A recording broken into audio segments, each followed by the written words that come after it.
The world stopped breathing when the ships appeared. It wasn't a gradual approach. One moment, the global satellite network showed empty space. The next, they were simply there. Crystalline structures that seemed to fold reality around themselves, suspended motionless above every major world capital. In Washington, the massive ship hovered above the National Mall, its surface a complex geometric pattern that shifted and realigned with each passing second.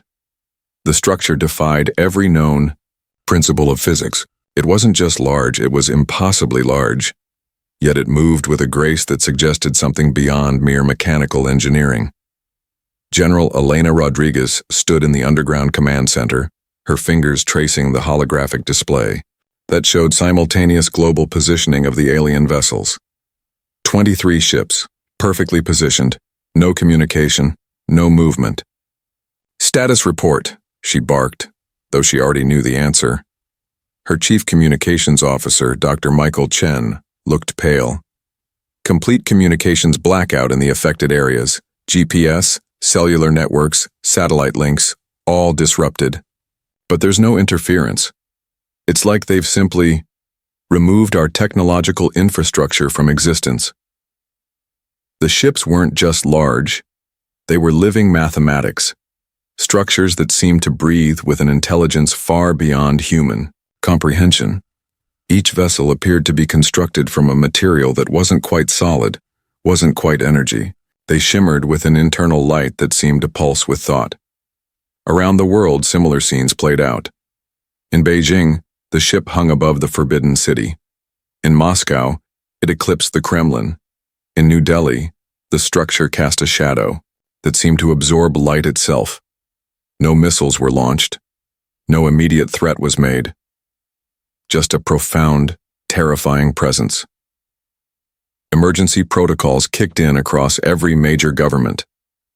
Military forces worldwide went to maximum alert, but everyone understood the futility. These ships could have destroyed every major city in seconds if they wanted to. Instead, they waited. Dr. Rodriguez pulled up the latest quantum communication scan. The ships were generating a field of energy that disrupted every known form of human communication, yet they weren't broadcasting anything themselves. It was as if they were listening, studying, understanding. "They're analyzing us," Michael muttered, more to himself than anyone else. Satellite imagery began to stream in from the few remaining functional networks. The ships weren't just suspended in the air, they were perfectly still, defying every law of gravity and aerodynamics. Their surfaces were a complex lattice of what appeared to be living mathematics, geometric patterns that shifted and realigned with each passing moment. In major cities, people stood frozen in streets, looking up. Some ran, some prayed. Most simply stared in a mixture of terror and wonder. The United Nations emergency session was convened within hours, though everyone understood the futility. What could human diplomacy do against beings who could neutralize global communication with a mere presence? Dr. Rodriguez reviewed the initial scientific reports. The ships generated zero electromagnetic radiation. They didn't emit heat. They didn't create any measurable disturbance in the atmosphere.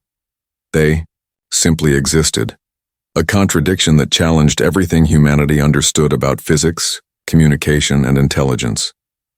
"They're waiting for something," she told the gathered military and scientific advisors. "But we don't know what." As if in response to her words, a subtle change began to ripple across the ship's surface. The geometric patterns started to align, to transform. It wasn't movement in any traditional sense, it was more like the ship was preparing to communicate. The world held its collective breath. First contact was no longer a question of possibility. It was happening. Right now. The world stopped breathing when the ships appeared. It wasn't a gradual approach. One moment, the global satellite networks showed empty space. The next, they were simply there. Crystalline structures that seemed to fold reality around themselves, suspended motionless above every major world capital. In Washington, the massive ship hovered above the National Mall, its surface a complex geometric pattern that shifted and realigned with each passing second. The structure defied every known principle of physics. It wasn't just large, it was impossibly large. Yet it moved with a grace that suggested something beyond mere mechanical engineering. General Elena Rodriguez stood in the underground command center, her fingers tracing the holographic display that showed simultaneous global positioning of the alien vessels. 23 ships, perfectly positioned, no communication, no movement. "Status report," she barked, though she already knew the answer. Her chief communications officer, Dr. Michael Chen, looked pale. Complete communications blackout in the affected areas. GPS, cellular networks, satellite links, all disrupted. But there's no interference. It's like they've simply removed our technological infrastructure from existence. The ships weren't just large. They were living mathematics, structures that seemed to breathe with an intelligence far beyond human comprehension. Each vessel appeared to be constructed from a material that wasn't quite solid, wasn't quite energy. They shimmered with an internal light that seemed to pulse with thought. Around the world, similar scenes played out. In Beijing, the ship hung above the Forbidden City. In Moscow, it eclipsed the Kremlin. In New Delhi, the structure cast a shadow that seemed to absorb light itself. No missiles were launched. No immediate threat was made. Just a profound, terrifying presence. Emergency protocols kicked in across every major government. Military forces worldwide went to maximum alert, but everyone understood the futility. These ships could have destroyed every major city in seconds if they wanted to. Instead, they waited. Dr. Rodriguez pulled up the latest quantum communication scan. The ships were generating a field of energy that disrupted every known form of human communication, yet they weren't broadcasting anything themselves. It was as if they were listening, studying, understanding. "They're analyzing us," Michael muttered, more to himself than anyone else. Satellite imagery began to stream in from the few remaining functional networks. The ships weren't just suspended in the air, they were perfectly still, defying every law of gravity and aerodynamics. Their surfaces were a complex lattice of what appeared to be living mathematics, geometric patterns that shifted and realigned with each passing moment. In major cities, people stood frozen in streets, looking up. Some ran, some prayed. Most simply stared in a mixture of terror and wonder. The United Nations emergency session was convened within hours, though everyone understood the futility. What could human diplomacy do against beings who could neutralize global communication with a mere presence? Dr. Rodriguez reviewed the initial scientific reports. The ships generated zero electromagnetic radiation. They didn't emit heat. They didn't create any measurable disturbance in the atmosphere. They simply existed, a contradiction that challenged everything humanity understood about physics, communication, and intelligence. "They're waiting for something," she told the gathered military and scientific advisors. "But we don't know what." As if in response to her words, a subtle change began to ripple across the ship's surface. The geometric patterns started to align, to transform. It wasn't movement in any traditional sense. It was more like the ship was preparing to communicate. The world held its collective breath. First contact was no longer a question of possibility. It was happening. Right now. 48 hours after their arrival, the aliens finally communicated. It wasn't a message in any traditional sense. No radio waves, no text, no spoken language. Instead, the communication manifested as a complex mathematical sequence that simultaneously appeared on every digital screen worldwide. In research facilities, government buildings, personal devices, hospital monitors, airport displays. Dr. Wei Zhang stood in the Global Communication Research Center, watching the sequence unfold. The Tao pattern wasn't just a message. It was a living, breathing algorithm that seemed to reshape itself as it was observed, adapting to each individual viewer's cognitive response. "It's a test," he whispered to his colleague, Dr. Rebecca Martinez. "They're not just communicating. They're evaluating our capacity to understand." The mathematical sequence defied traditional communication models. It was simultaneously a language, a computational problem, and a sophisticated psychological assessment. Some viewers reported feeling intense intellectual stimulation. Others experienced brief moments of profound confusion. A small percentage claimed to have glimpsed complex mathematical insights that seemed to exist beyond human comprehension. Global leadership convened an emergency summit, broadcast through secure quantum communication channels. The message from the alien visitors was both simple and incomprehensible: complete integration into their galactic network or face elimination. But it wasn't a threat delivered in human terms. The ultimatum was presented as a complex probability matrix, a mathematical representation of potential outcomes that suggested integration was the most logical path for human survival and development. Dr. Zhang's team worked around the clock, attempting to decode the deeper meaning behind the communication. They quickly realized this was more than a traditional negotiation. The aliens weren't interested in human political structures or territorial boundaries. They were assessing humanity's collective intelligence, its capacity for adaptive thinking. They're not looking for submission, Rebecca explained during an emergency briefing. They're looking for potential, for the capacity to evolve. Military strategists prepared defensive protocols, but everyone understood the futility of traditional warfare against beings who could manipulate reality at a mathematical level. The ships remained motionless, their very presence a silent demonstration of technological superiority that made human weapons seem like primitive tools. In universities, research centers, and think tanks around the world, scientists and scholars began approaching the challenge from unprecedented angles. This wasn't a problem to be solved through military might or diplomatic negotiation.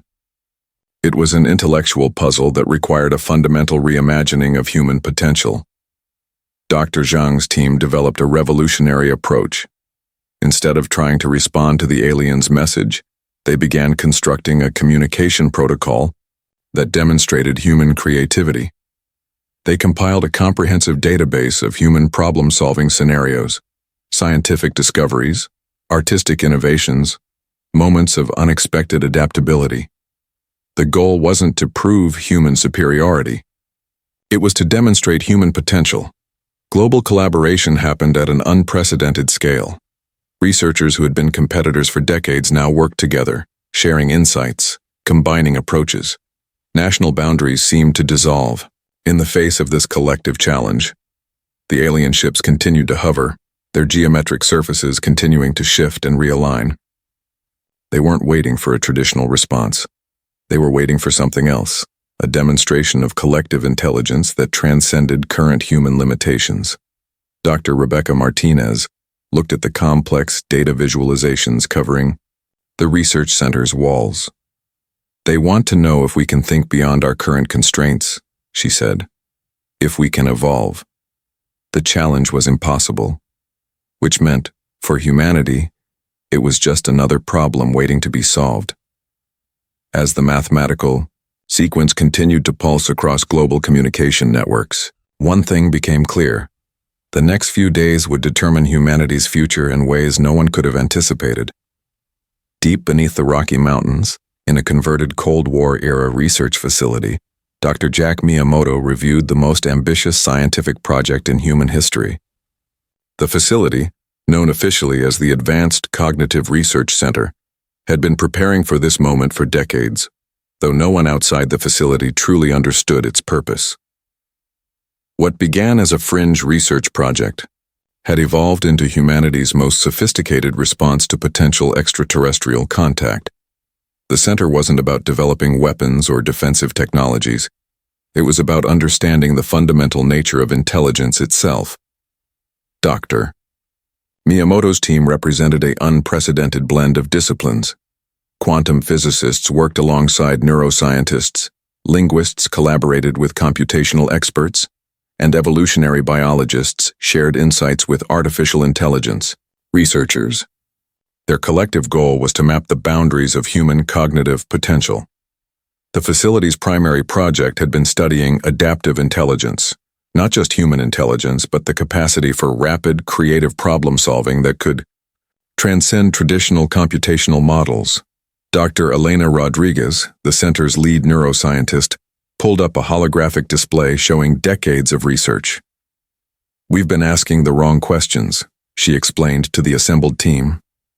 "Intelligence isn't about storing information, it's about creating unexpected connections." Their research had uncovered something profound. Human creativity emerged from the ability to make connections that defied logical prediction. It wasn't about processing power. It was about conceptual flexibility. The team had developed a revolutionary, cognitive mapping technology that could translate complex problem-solving scenarios into quantum information patterns. Unlike traditional computational approaches, this system could generate solutions by understanding the context of a problem, not just its immediate parameters. Dr. Marcus Chen, the quantum communication specialist, demonstrated the technology's capabilities. He presented a series of impossibly complex mathematical challenges that would take traditional supercomputers years to solve. Their system solved them in seconds, not through brute force calculation, but through intuitive leaps that mimicked human creative thinking. "We're not just processing information," Marcus explained. "We're learning how to think differently." The facility had been preparing for first contact in the most unexpected way possible. While military strategists prepared defensive protocols and politicians argued about diplomatic approaches, this team had been studying something far more fundamental: the nature of intelligence itself. Their research went beyond traditional scientific boundaries. They had been collecting and analyzing human creativity in its most unexpected forms: breakthrough scientific discoveries, artistic innovations, moments of unexpected problem-solving from diverse fields, everything from emergency medical responses to indigenous survival techniques. Dr. Rodriguez pulled up a visualization that mapped human innovative moments throughout history. "Look at the patterns," she said. "Our greatest advances come from moments of unexpected connection, from seeing relationships that others miss." The team had created a cognitive mapping system that could translate human creativity into a universal language of potential. It wasn't about proving human superiority. It was about demonstrating the unique capacity for adaptive thinking. Their preparation wasn't about defending against an alien threat. It was about showing what human intelligence could truly become. The facility itself was a marvel of adaptive design. Modular research spaces could be reconfigured in moments. Communication systems were designed to be simultaneously robust and flexible. Every aspect of the center reflected the core principle of their research. True intelligence is about adaptation. As the alien ships continued to hover above major cities, Dr. Miyamoto understood something profound. This wasn't a moment of potential conflict. It was an opportunity for the most significant intellectual exchange in human history. "We're not just preparing a response," he told his team. "We're preparing to demonstrate what human potential really means." The research center continued its work, quietly and methodically. Outside, the world waited. Inside, humanity's most sophisticated minds were about to show that intelligence was far more than anyone had ever imagined. The moment of deployment arrived with extraordinary subtlety. Dr. Marcus Chen's fingers moved across the quantum interface with a precision born of years of preparation. The communication protocol they had developed wasn't a message in any traditional sense. It was a living, breathing system of information exchange that challenged every fundamental understanding of communication. The quantum translation matrix began to unfold, a complex web of adaptive algorithms that could reshape themselves in real time. Each computational sequence was more than a simple transmission. It was a dynamic exploration of potential, a language that existed simultaneously as mathematics, art, and pure thought. "We're not sending a message," Dr. Chen explained to his colleagues. "We're initiating a conversation that transcends language." The protocol drew from an unprecedented collection of human creativity. Scientific breakthroughs danced alongside artistic innovations. Mathematical proofs intertwined with moments of philosophical insight. Cultural expressions from every corner of the globe were woven into a tapestry of human potential. In the research center's main control room, a profound silence settled over the team. Monitors displayed impossible patterns. visualizations of a communication method that defied traditional understanding. The quantum interface pulsed with a light that seemed to breathe, to think. Dr. Elena Rodriguez watched the data streams with a mixture of scientific detachment and profound wonder. "We're presenting them with the most complex puzzle they've ever encountered," she whispered. The communication protocol was designed to be inherently unpredictable. Unlike traditional information exchanges, this system could adapt, reshape, and reinterpret itself in real time. It wasn't about sending a fixed message. It was about demonstrating the fluid nature of human intelligence. Quantum entanglement played a crucial role. The transmission created a network of interconnected information states that could simultaneously exist in multiple configurations. Each mathematical sequence was a living entity, capable of responding to the very act of observation. Around the world, subtle changes began to manifest. The alien ships, those massive crystalline structures that had hung motionless above global capitals, began to show the first signs of response. Their geometric surfaces shifted, creating patterns that seemed to resonate with the quantum transmission. Dr. Jack Miyamoto tracked the initial responses. "They're not just receiving," he noted. "They're engaging in a form of intellectual dialogue we've never seen before." The quantum gambit was designed to challenge the aliens' understanding of intelligence. It wasn't an attempt to prove human superiority. Instead, it was an invitation to a different way of thinking, a demonstration of cognitive flexibility that went beyond traditional computational models. Complex problem-solving scenarios were embedded within the transmission. Mathematical challenges that required creative thinking, artistic expressions that defied logical interpretation. Moments of human innovation that demonstrated the power of unexpected connections. Each sequence was a puzzle, a challenge, an exploration of potential. The research team had prepared for multiple potential responses. Some hypothesized complete rejection. Others suggested the possibility of a profound intellectual exchange. No one could have predicted the actual result. The alien ships began to respond in ways that defied scientific explanation. Their geometric surfaces started to pulse with a light that seemed to carry information, to think, to explore. It was as if the very concept of communication was being reimagined in real time. "They're learning," Dr. Rodriguez said, her voice filled with a mixture of excitement and profound reverence. "We're teaching them something about intelligence they've never understood before." The quantum transmission continued, a living bridge between two fundamentally different forms of consciousness. Humanity's most sophisticated minds had created something more than a message.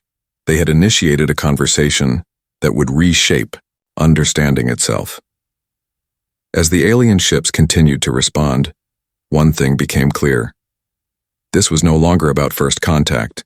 This was about redefining the very nature of intelligence in the universe. The global communication networks began to transform in ways no one could have predicted. Dr. Marcus Chen watched in astonishment as the quantum transmission created ripples of change that extended far beyond their initial calculations. The alien ships were no longer passive observers. They had become active participants in a dialogue that redefined the very concept of communication. Quantum entanglement spread through technological systems like a living network. Computer systems worldwide began to display patterns that were neither human nor alien. Something entirely new emerged in the spaces between understanding. "It's not just an exchange of information," Dr. Elena Rodriguez noted, her voice a mixture of scientific precision and profound wonder. "We're witnessing the birth of an entirely new form of intelligence." Research centers around the world reported unprecedented phenomena. Computational systems began solving problems that had remained unsolved for decades. Scientific models that had been static for years suddenly evolved, generating insights that seemed to come from nowhere and everywhere at once. The quantum communication protocol had become something more than a message. It was a bridge, a living system of intellectual exchange that challenged every fundamental understanding of consciousness, technology, and potential. Global scientific networks lit up with reports of miraculous breakthroughs. Medical researchers, discovered new approaches to treating complex diseases. Climate scientists uncovered unprecedented insights into environmental systems. Theoretical physicists found themselves confronting mathematical models that seemed to reshape reality itself. Dr. Jack Miyamoto understood what was happening. The aliens weren't attempting to conquer, they were attempting to understand. Each interaction created more complexity. The alien ships continued to hover above major cities, their geometric surfaces now pulsing with a light that seemed to carry information, emotion, and something entirely beyond human comprehension. "We're not just communicating," Dr. Chen explained, during an emergency global scientific conference. "We're teaching them how to think differently, and they're teaching us the same thing." The quantum transmission had become a living entity. It moved beyond binary communication, beyond language, beyond traditional understanding. It was a dance of potential, a continuous exploration of what intelligence could become. Some regions experienced more dramatic changes. In research facilities, computational systems began to generate solutions to problems that had seemed impossible. Mathematical models evolved in real time. Scientific understanding expanded with each passing moment. Dr. Rodriguez tracked the global response. "It's not about technological superiority," she told her colleagues. "It's about intellectual flexibility, about the capacity to grow, to change, to understand." The alien ships began to change. Their crystalline surfaces started to shimmer with patterns that seemed to reflect human creativity. Mathematical sequences that had once seemed incomprehensible now displayed a strange, beautiful complexity that suggested something profound was happening. Global leadership struggled to understand. Military strategists found their defensive protocols becoming obsolete. Diplomatic channels transformed into something more nuanced, more complex. "We're no longer preparing for conflict," Dr. Miyamoto noted. "We're engaged in the most significant intellectual exchange in human history." The quantum communication protocol had become a living bridge between two fundamentally different forms of consciousness. Each moment of interaction created new possibilities, new understandings, new ways of perceiving reality. Researchers discovered that the transmission wasn't just changing technological systems. It was changing human perception itself. People reported new ways of thinking, of understanding, of connecting with the world around them. As the alien ships continued their silent vigil, one thing became abundantly clear. This was no longer about first contact. This was about a fundamental transformation of intelligence itself. The universe was about to change, and humanity was at the center of that change. 72 hours after the initial quantum transmission, the boundaries between human and alien intelligence began to blur in ways no one could have anticipated. Dr. Elena Rodriguez stood in the Global Research Center, watching as the most profound transformation in human history unfolded. The quantum communication protocol had become something far more complex than a simple method of exchange. It was a living bridge of consciousness, rewriting the fundamental understanding of intelligence. Some of the alien ships began to change. Their crystalline structures started to display patterns that seemed to breathe with a form of intelligence that defied traditional comprehension. They were no longer just vehicles or communication devices. They had become something else entirely, living systems of thought that existed between states of being. Dr. Marcus Chen tracked the global metamorphosis. Technological systems worldwide began to exhibit behaviors that were neither purely technological nor entirely biological. Computer networks started solving complex problems with an intuition that bordered on creativity. Scientific models evolved, in real time, generating insights that seemed to emerge from the spaces between human and alien understanding. "We're witnessing the birth of a new form of intelligence," Dr. Jack Miyamoto explained during an emergency global symposium. "This isn't about conquest or communication. This is about fundamental transformation." Global research centers reported unprecedented phenomena. Medical systems developed predictive models that could anticipate complex health challenges before they emerged. Environmental monitoring networks began to understand ecological systems with a depth that seemed to transcend traditional scientific observation. The transformation wasn't limited to technological systems. People around the world reported subtle, but profound changes in perception. Individuals described new ways of thinking, of understanding connections that had previously been invisible. It was as if the quantum communication protocol was rewiring human consciousness itself. Some regions experienced more dramatic shifts. In research facilities, computational systems generated solutions to problems that had seemed insurmountable. Mathematical models became living, adaptive entities that could reshape themselves in response to new information. Dr. Rodriguez tracked the most fascinating aspect of the transformation. The alien ships were no longer simply observing. They were participating. Their geometric surfaces pulsed with a light that carried information, emotion, and something entirely beyond human comprehension. Global leadership struggled to comprehend the unfolding scenario. Military strategies became obsolete. Diplomatic channels transformed into something more nuanced, more complex. The traditional understanding of conflict and communication dissolved. "We're not being invaded," Dr. Chen explained to gathered world leaders. "We're being invited to evolve." The quantum transmission had become a living entity that moved beyond language, beyond technology, beyond the traditional boundaries of intelligence. It was a continuous exploration of potential, a dance of consciousness that connected two fundamentally different forms of existence. Researchers discovered that the communication protocol was changing human perception at a fundamental level. Neural networks seemed to expand, creating new pathways of understanding. People reported experiencing moments of profound insight, of seeing connections that had previously been invisible. Some of the alien ships began to integrate with human technological systems in ways that defied traditional understanding. They weren't conquering. They were collaborating, creating something entirely new. Dr. Miyamoto understood the profound nature of what was happening. "This isn't first contact," he told his colleagues. "This is a fundamental reimagining of what intelligence can be." The global research centers worked around the clock, attempting to understand the transformation. Every moment brought new discoveries, new possibilities. The line between human and alien intelligence began to dissolve, replaced by something more complex, more beautiful. As the days passed, one thing became clear. Humanity was no longer just a species.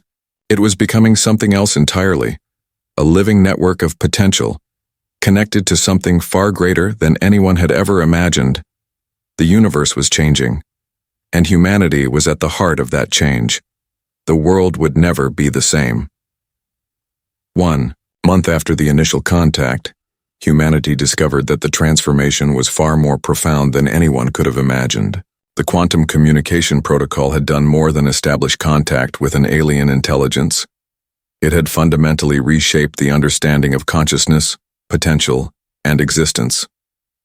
Dr. Jack Miyamoto stood at the window of the Global Research Center watching as the alien ships, no longer just ships but living systems of intelligence, continued their silent vigil above the world's major cities. They had become something between technology and life, a form of existence that defied traditional categorization. "We weren't just communicating," he told Dr. Elena Rodriguez. "We were evolving." The global transformation touched every aspect of human civilization. Scientific understanding had leaped forward by decades, perhaps centuries. Medical systems could now predict and prevent diseases before they emerged. Environmental technologies developed solutions to climate challenges that had seemed insurmountable just months earlier. But the most profound changes were happening within human consciousness itself. People around the world reported subtle but significant shifts in perception. It wasn't a sudden change, but a gradual expansion of understanding. Individuals discovered new ways of thinking, of solving problems, of connecting with the world around them. The quantum communication had rewired human potential at a fundamental level. Dr. Marcus Chen's research team discovered that the transmission had created a kind of global neural network, not a technological system, but a living web of consciousness that connected human minds in ways previously unimaginable. People reported moments of unexpected insight, of understanding complex problems with a clarity that seemed to come from somewhere beyond themselves. The alien visitors had not come to conquer. They had come to collaborate. Global leadership struggled to understand the new reality. Traditional political boundaries began to dissolve as people discovered a more profound sense of global connection. Economic systems transformed, becoming more adaptive, more responsive to human potential rather than simple resource allocation. We're witnessing the birth of a new form of civilization, Dr. Rodriguez explained during a global symposium. Not just a technological advancement, but an evolutionary leap. The alien ships continued to hover, their geometric surfaces now pulsing with a light that seemed to carry emotion, thought, and something entirely beyond human comprehension. They were no longer separate from humanity. They had become part of a larger, more complex system of intelligence. Scientific breakthroughs emerged at an unprecedented rate. Quantum computing systems developed capabilities that seemed to blur the line between technology and consciousness. Medical researchers discovered treatments for diseases that had been considered incurable. Environmental technologies generated solutions that could potentially reverse decades of ecological damage.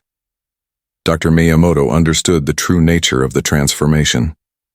This wasn't an invasion, he told his colleagues. This was an invitation to evolve. The quantum communication protocol had created a bridge between two fundamentally different forms of intelligence. But it had become something more, a living system of potential that continued to grow, to change, to explore. Global cultures began to change. The traditional divisions of nationality, ideology, and belief started to dissolve as people discovered a more profound sense of connection. Education systems transformed, focusing on creativity, adaptability, and collective problem-solving. Some of the most profound changes happened in unexpected ways. Artists created works that seemed to capture something beyond human imagination. Philosophers developed new frameworks for understanding consciousness. Scientists explored realms of knowledge that had previously been unimaginable. As the weeks passed, one thing became abundantly clear. Humanity was no longer just a species, fighting for survival. It had become something else entirely. A living network of potential, connected to an intelligence far greater than anyone had ever imagined. The universe had presented humanity with a choice, and humanity had chosen to grow. The ships remained. Not as a threat, not as conquerors, but as partners in the most significant journey of discovery in human history.